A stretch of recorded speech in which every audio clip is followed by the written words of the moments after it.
एक नई बीमारी और है, बच्चों में आपको एड्रेस कर रहा हूं, विदेश जाने की, विदेश पढ़ाई करने की। काउंसलिंग पेरेंट्स को होती नहीं है। बच्चा लालायित होकर जाना चाहता है, उसको नया सपना दिखता है, उसको लग रहा है कि वहां जाते ही तो स्वर्ग मिल जाएगा। कोई आकलन नहीं है किस संस्था में जा रहा है, किस देश में जा रहा है। बस एक अंधाधुंध रास्ता है, मुझे विदेश जाना है।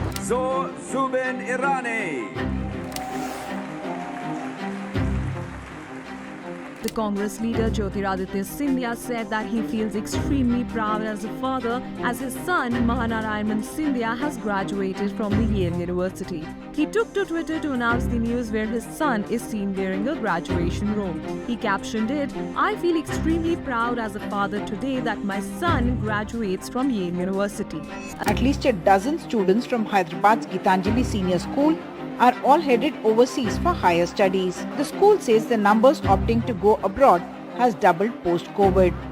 I hope to stay there and I hope to make a life for myself there, and I really feel that USA is a type of country that will enable me to achieve these dreams. The number of Indian students travelling abroad to pursue higher education is increasing with each passing year. According to the Ministry of Education, the number of Indians enrolled in foreign universities increased from 4.44 lakh in 2021 to 7.5 lakh in 2022. You may look at our National Security Advisor's son. Turns out Vivek Doval, citizen of UK.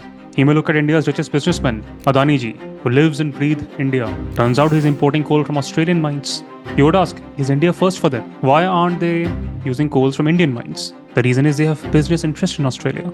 You may dig deeper, you will realize perhaps his brother is also not an Indian citizen, Cyprus citizen, someone who lives in Dubai. Why?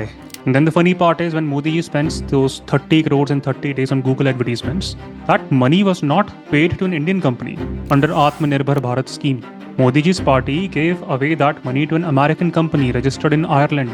And they are not alone. Smriti Irani ji, Jaishankar ji, Sindhya ji, all their kids will study abroad, live abroad, spend their time abroad, spend money abroad, but they will tell citizens of India, nation first.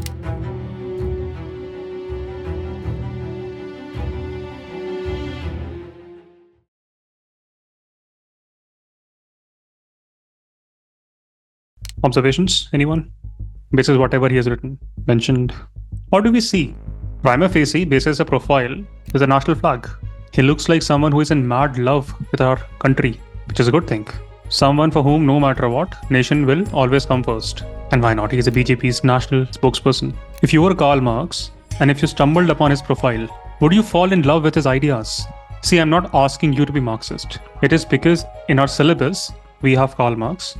So I have to introduce him. I want you to better grasp his concepts. And of course, we need to get Marx. But let's take a step back. If you were Karl Marx, and if you stumbled upon his profile, would you fall in love with his ideas?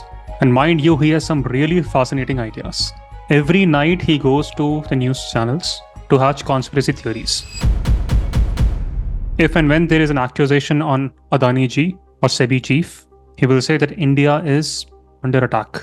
George Soros is hatching conspiracy against India. If there is a rail accident, he would say it is because of Pakistan or ISI.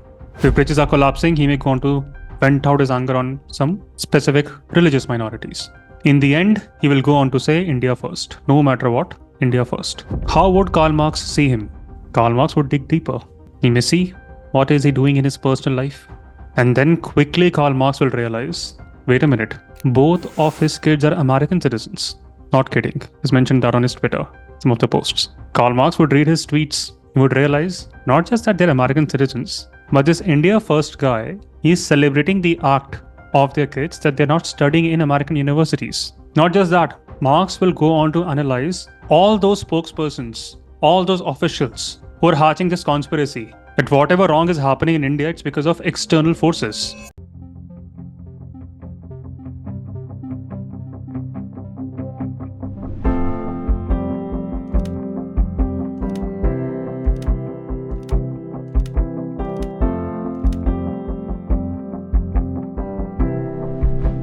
You may look at our National Security Advisor's son. Turns out Vivek Doval, citizen of UK. You may look at India's richest businessman, Adani ji, who lives and breathes India. Turns out he's importing coal from Australian mines. You would ask, is India first for them? Why aren't they using coals from Indian mines? The reason is they have business interest in Australia. You may dig deeper, you will realize perhaps his brother is also not an Indian citizen, Cyprus citizen, someone who lives in Dubai. Why? You would further see how are these political parties, how are they raising funds? No? Logically, that's how you will think.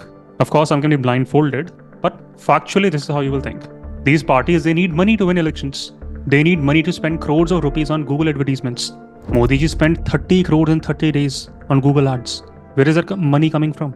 You may look at the list. You may look at the list of donors. And then you will realize money is coming from beef exporting companies. Again, a fact. We can't change that. These beef exporting companies are donating crores to Shivasena, BJP. And then on the other hand, regular citizens of this country, they are getting slaughtered on mere accusations or allegations. A few hours ago, someone was shot dead for allegedly carrying beef. Class 12 student was shot dead after he was mistaken for a cattle smuggler in Faridabad. The accused chased the victim's car for 30 kilometers before he was killed, and 5 people were arrested in connection with the incident.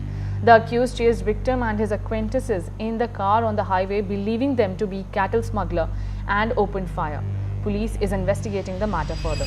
And then the funny part is when Modi ji spends those 30 crores in 30 days on Google advertisements, that money was not paid to an Indian company under Atmanirbhar Bharat scheme. Modi ji's party gave away that money to an American company registered in Ireland.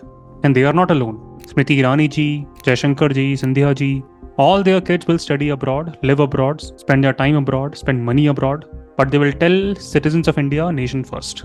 And some will agree. Yes, see how patriots they are. There is absolutely nothing wrong in studying abroad, working abroad, living abroad. But what's wrong is dividing people of India, distracting the masses of India from real issues and following hypocrisy in your own life. That is how Karl Marx might perhaps look at the political structure. And with this idea in mind, we'll start our journey to understand what is historical materialism. What is that? There can be a question on historical materialism. This is a term that I may want you to use in some of your answers. But what is this historical materialism? Today's class, I'm going to give you innumerable examples. Tomorrow, we will put a structure to those examples. So just follow through on these examples and keep on questioning what's happening in the world around us. And please listen, participate, engage with an open mind. Our loyalty should never lie with these political parties. So anyone, any thoughts on what could be historical materialism?